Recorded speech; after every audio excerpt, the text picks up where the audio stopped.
This week, Bite Size PD is going to focus on leadership. But I want to be very intentional when I talk about this word because too often I believe society associates leadership with position instead of attaching it to action. And each of us in the building have the opportunity to be a great leader regardless of our position based off of our actions. I want to talk about 6 different educational bloggers that provide suggestions on how to demonstrate great leadership within your classroom and within your school community. Our first blogger is Karen Lyerman, and she talks about how educators do not have an excuse anymore these days to say that they didn't know, when so many resources and places are available for them to be in the know. And to demonstrate great leadership, you should be consistently seeking and sharing knowledge on best practice with those people that are around you. She states that if I didn't share, the only place that I would have impact is with my students. And if you are a teacher, your best resource is going to be another teacher. She also attaches a very short video called Obvious to You, Amazing to Others. I'd like you to find some time this week and watch it. It's very short, but very profound. Our second blogger is Richard Wells, and he talks about that our students right now are an increasing wave of dependency, both from teachers and from parents, that's getting in the way of learning.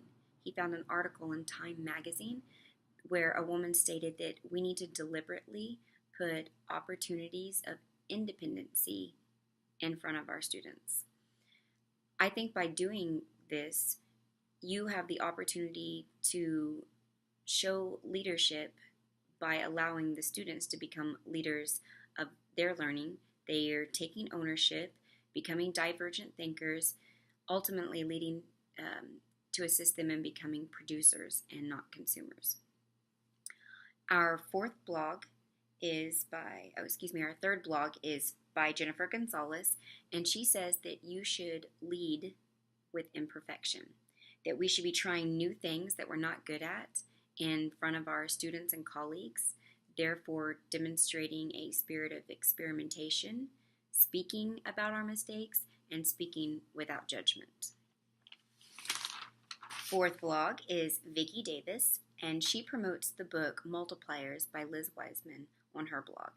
Now, in the book Multipliers, it is suggesting that the best leaders help others operate at higher levels than they believe they're capable of doing.